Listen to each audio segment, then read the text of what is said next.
Ce qui m'a plu, c'est notre entame de match, parce que tout ce qu'on avait travaillé dans la circulation du ballon, dans le dynamisme sur nos sorties de balles et sur la disponibilité des joueurs, nos joueurs de position extérieure, on l'a bien fait et surtout on a bien attaqué le couloir intérieur avec Ivan Botella et notamment sur le côté gauche, mais on a fait un peu la même chose avec Marwan Ifnaoui dans un autre contexte. C'est un peu un système hybride, c'est-à-dire que avec Damien Durand et Ivan Botella sur le côté gauche, on a beaucoup de profondeur et on est plus des joueurs pieds sur la logique de Kemo Cissé, piston avec Marwan Ifnaoui. Je trouve qu'on a bien varié le jeu entre le côté droit et le côté gauche. On leur a fait mal sur les deux côtés. C'était l'ambition qu'on avait dès le début du match. On a marqué très très vite. Je pense qu'on a encore l'opportunité, un peu comme contre Épinal, de marquer 2, 3. On marque deux très beaux buts dans la construction. Exactement ce qu'on voulait faire, en tout cas en termes de jeu avec l'équipe. Et puis après, bizarrement, on s'est un petit peu arrêté de jouer. On a été moins dynamique. On a permis à cette équipe de sortir, de venir nous chercher. Elle nous a pressé un petit peu plus haut et surtout sur nos logiques de sortie, c'est-à-dire ils ont été pressés notre côté droit sur Blondon Meyapia et du coup comme on avait quand même une sortie qui fixait de ce côté-là, on a rencontré quelques problèmes ensuite dans la construction. Et en fait le fait aussi de prendre deux jaunes rapidement sur nos deux défenseurs centraux, ça a aussi peut-être mis un manque d'intensité sur nos dynamiques défensives, parce que ce qui est important dans notre jeu et ce qu'on a bien fait, je trouve, en première période, c'est qu'on a joué très très haut et notre marquage préventif, c'est-à-dire la capacité de nos centraux à coller leurs attaquants sur leur sortie de balle, sur leur ressortie défensive, ça nous permettait de rester dans leur terrain et en fait de continuer à leur faire mal. Ce qui a été moins le cas, je trouve, sur la fin de première mi-temps, où on s'est un petit peu arrêté. Et je dirais même sur le retour de mi-temps où on est obligé de changer de système pour retrouver de l'équilibre. La dernière fois qu'on s'est vu, c'était contre Versailles, la dernière 5-1. Vous étiez ravis d'avoir des pistons au pied inversé. Ils étaient très contents de ça. Aujourd'hui, vous l'avez refait. Est-ce que c'est aussi une marque, on va dire, de cette formation et de cette patte à Bibey que vous essayez de mettre Non, à mon sens, c'est pas ça peut pas être quelque chose en fait de déterminé et qui marchera à tous les matchs. Pour moi, c'est une question de scénario et de stratégie.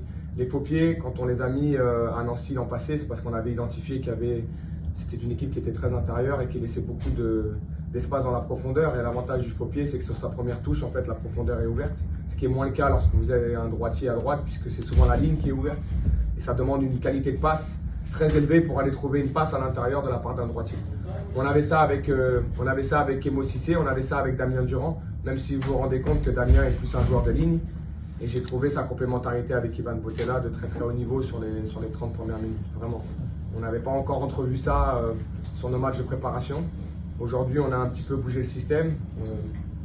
On a été en 3-4-3 avec deux joueurs très très larges. Là, on a été en 3-4-3 avec deux joueurs très intérieurs. Donc en fait, on avait un carré au milieu, en quelque sorte.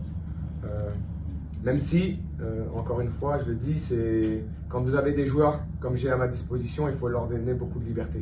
Il ne faut pas les cantonner dans quelque chose. Et ce qui nous a manqué, je vous dis, pour que l'animation reste une bonne animation, c'est peut-être ce dynamisme sur notre sortie de balle, mais parce que Sochaux nous a posé aussi un petit peu plus de problèmes. Mais les faux pieds, on y retournera. Pour moi, c'est une alternative qui permet d'avoir un jeu plus intérieur. Et quand vous avez un joueur comme Damien Durand ou comme Kemo Cissé, forcément, ce jeu intérieur se bonifie parce qu'ils ont les qualités techniques pour vous offrir en fait cette alternative-là de jeu. J'irai pas avec des faux pieds si demain j'ai pas de profondeur, parce que ça n'a pas trop d'intérêt. L'objectif, quand vous avez de la profondeur, c'est d'aller jouer le dos de l'adversaire. Ce qu'on a très bien fait, je trouve, côté gauche, surtout en première période. Justement, j'ai l'impression que c'est quelque chose qui est ciblé avec la vidéo, mais là, au final, Sochaux, vous ne les connaissiez pas du tout. Non, mais pour moi, ça marche sur tous les systèmes. Ça marche sur tous les systèmes. Mais en fait, il y a une réalité, c'est qu'on parle beaucoup de jeu de position aujourd'hui. C'est un petit peu le langage commun en football. Moi, ce que j'appelle le jeu de position, je l'appelle dynamique. C'est-à-dire qu'un jeu de position, c'est très bien, mais si je mets deux joueurs côté ligne, très large ligne, mais qui ne sont pas dynamiques, à qui je ne donne pas de temps d'avance, ça ne s'appelle pas du jeu de position pour moi. Ça s'appelle juste un joueur sur un terrain. Mais la réalité, c'est qu'aujourd'hui, on a réussi à trouver notre jeu de position, c'est-à-dire Damien Durand avec de l'avance, un temps d'avance. Et quand vous trouvez Damien Durand sur un système à 4 en face, que fait le latéral? C'est soit il sort, et nous, on utilise ce demi-espace avec Ivan Botella, ce qui s'est passé, soit il ne sort pas, et ça permet à Damien Durand d'aller percuter. Ce qui s'est passé en fait à plusieurs reprises. Donc ces schémas de jeu-là, vous les identifiez. Ça ne marche pas tout le temps, mais la réalité, c'est que c'est en fonction de ce que propose l'adversaire. Et je le dis aussi, c'est aussi en fonction de ce que proposent mes joueurs. Parce que nous, c'est bien, on a de la théorie, tableau, mais le reste, ce soir, le but de Chandoy, tout ce qui se passe, je ne vais pas vous dire c'est moi. Moi, je construis l'équipe pour qu'elle soit en capacité de se procurer des occasions et d'aller là-haut. Mais quand je vois ce que fait Kémo Cissé, le but de Cher, qui est un but d'attaquant pur numéro 9, ça leur appartient, ça. Mais sur la composition de ton groupe au fur et à mesure de ces années, c'est une construction quand même pensée. Oui, bien sûr. Bah, je pense que j'ai la chance d'avoir des joueurs avec une qualité technique au-dessus de la moyenne. Ce soir, ce qu'on a mis en place quand même, et c'est parce que je n'avais pas aimé le comportement global de mon équipe sur les 2 premiers matchs, c'est-à-dire que j'ai pas construit une équipe pour être conservateur, j'ai pas construit une équipe pour être en attente, j'ai pas construit une équipe pour gérer en fait. Et ils le savent, c'est peut-être prendre des risques, mais j'ai construit une équipe qui doit être impactante. Mon leitmotiv aujourd'hui, c'est ce que je leur dis, c'est constant, on doit dominer. On doit dominer dans tous les compartiments du jeu et on doit dominer le plus de temps possible sur un match. Et vous l'avez vu ce soir, c'est pas tout le temps possible. Mais ce qu'on souhaite faire, c'est quand même ça. Et c'est ce qui m'a un petit peu dérangé, c'est qu'à 2-0, en fait, on a arrêté de vouloir dominer. On s'est mis dans une logique, l'adversaire va venir, on va se procurer 1 ou 2 occasions, on mettra peut-être au 3e, c'est ce qu'on a fait en deuxième mi-temps. Mais vous vous exposez et ce soir, Quentin Bernardo sort 2 arrêts de très grande classe. Parce que pour moi, c'est là qu'on voit les équipes qui se positionnent, qui déjà ne sont pas assis dans les 6 qui descendent, parce que pour l'avoir vécu la première année quand je reprends l'équipe, il y a un traumatisme quand même qui est installé. Quand vous êtes tout en haut, l'année dernière, on a eu la chance d'être 4-5-3, 4-5-3. C'est pas du tout le même championnat. Vous abordez pas vos matchs de la même façon. Dans l'ambition de jeu, c'est pas la même chose non plus. Et moi, ce qui me plaît aussi, c'est qu'on puisse à un moment donné surprendre les joueurs. Par exemple, quand ils voient la compo aujourd'hui, ils se disent ouf. Mais au moins, je leur dis, je veux surtout pas revoir ce que j'ai vu à Gaulle, donc on va à l'extrême. Parce que c'est beaucoup de joueurs offensifs aujourd'hui. Mais encore une fois, on fera un point fin septembre. Vraiment, je ne veux pas faire de points maintenant. On a un match qui arrive là, qui sera important à Martigues. Là, aujourd'hui, il n'y a aucune donnée sur le championnat. Et on fera un point, je pense, fin septembre. Dans 4-5 matchs, on pourra se dire si le début de saison est bon. Pour moi, aujourd'hui, on est dans nos standards, on est dans ce qu'on voulait faire. Mais ce que je voulais faire, moi, c'est prendre 9 points sur 9. Donc la réalité, c'est que c'est trop tôt, beaucoup trop tôt. Et ce match nous montre qu'il y a aussi encore du travail à faire pour l'équilibre global de notre match. Je sais pas, ce garçon me bluffe, me surprend, je sais pas, c'est le professionnel ultime. Il y aura toujours des détracteurs qui diront oui, mais le jeu de l'équipe, pas de problème. Sauf que là, depuis le début de saison et depuis le début de la préparation, je vois que Walid me regarde avec un petit sourire.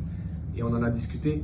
Et lui-même est conscient que sur l'aspect technique, par moment, lorsqu'il est entouré de Botella, de Damien Durand, d'Ifnaoui, d'Hassen Ben Ali, il n'est pas au même niveau technique. Sauf que ce soir, moi j'ai vu un joueur qui techniquement a fait des choses incroyables. Caler les ballons de la poitrine, les petits relais, les petites déviations, les orientations. Il a pris une dimension sur cet aspect-là qui, moi, me bluffe aujourd'hui. Et moi, ce qui me rend incroyablement admiratif, c'est que quand vous regardez les données GPS pour le coup de ce joueur-là dans l'abattage et dans ce qu'il vous propose sur le pressing pendant 95 minutes, c'est un extraterrestre.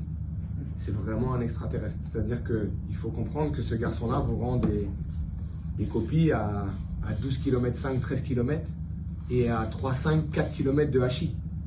C'est-à-dire qu'en fait, c'est un tiers de son match à haute intensité. Il faut se rendre compte de ce que ça représente aujourd'hui dans le football moderne. Normalement, vous n'êtes pas à ces données-là. C'est-à-dire qu'un joueur qui fait 11, 12 km, il va peut-être vous donner une stat à 1,5, allez, 2 de hachis. Lui, il monte à 4. C'est-à-dire qu'il est 4 km à haute intensité sur les 12 km qu'il fait dans le match. Donc forcément, il donne un élan à l'équipe.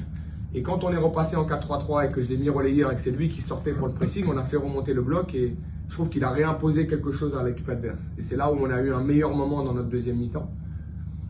Mais son évolution à Cher, elle est constante. On l'a monté d'un poste parce qu'on se rend compte qu'aujourd'hui, dans la mobilité, dans ce qu'on propose nous dans la sortie de balle, ben là, il est en difficulté et il le sait, donc je n'ai pas de problème à le dire.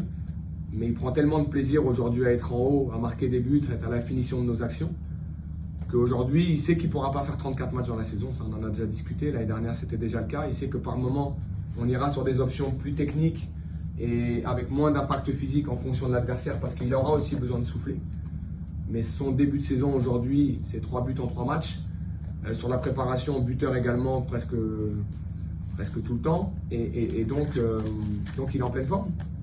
Et un chien de deuil en pleine forme et un chien de deuil et un capitaine qui est parfait pour le Red Star.